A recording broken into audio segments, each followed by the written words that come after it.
अस्सलाम वालेकुम संगत क्या हाल है ठीक हो खैर खैर तो मैं ठीक हो सो माया तो फिर महबूब तुस हमारा YouTube चैनल पे महबूब सी नावा 620 फाइनली आज ਤੁਹਾਡੇ ਇੱਕ ਇੰਜ ਬੰਦੇ ਨਾਲ ਮੁਲਾਕਾਤ ਕਰਾਉਣ ਵਾਲੇ ਹਾਂ ਜਿਹੜਾ ਗਾਉਂਦੇ ਅਤਾਉल्ला ਦੀ ਆਵਾਜ਼ ਦੇ ਵਿੱਚ फाइनली आज उन गप्पा मरसूँ जरा साढ़े चैनल तो नवे हुए जल्दी साढ़े चैनल को सब्सक्राइब कर गिनो और कमेंट लाजमी करा है और शेयर वगैरह लाजमी करा है। सब दोस्त के आए बैठे हैं जना तो उद्देश्य से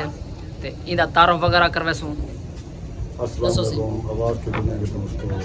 मैं नाची सिंगर मलिक यामीन ते फाइनली इंदे के ना दो चार डोड़े सुन सो तो उद्देश्य से फाइनली जरा है ना ये अताउल्ला दी सेम कापी वगैरह गाने सभी बस्ती झोंक उजाड़े के माई पंज कतार बसेगी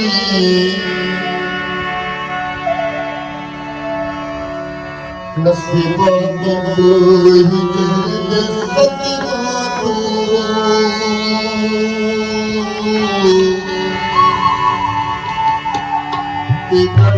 भारे भारे चमने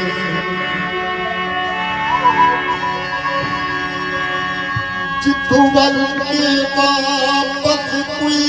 नहीं आदा वंज उस झाड़ेरे लेने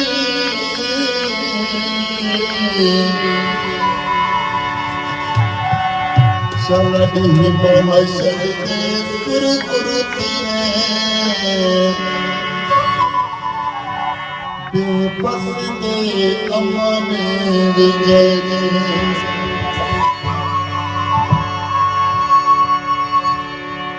चंगी बकती जहान दे चंगी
उम्मीद करना साड़ी ये वीडियो तो चंगी लगी हो अगर चंगी लगी होवे तो साढ़े चैनल को सब्सक्राइब लाजमी करा है और कमेंट भी लाजमी करा है और अपनी राय भी लाजमी दिवा है। Most welcome.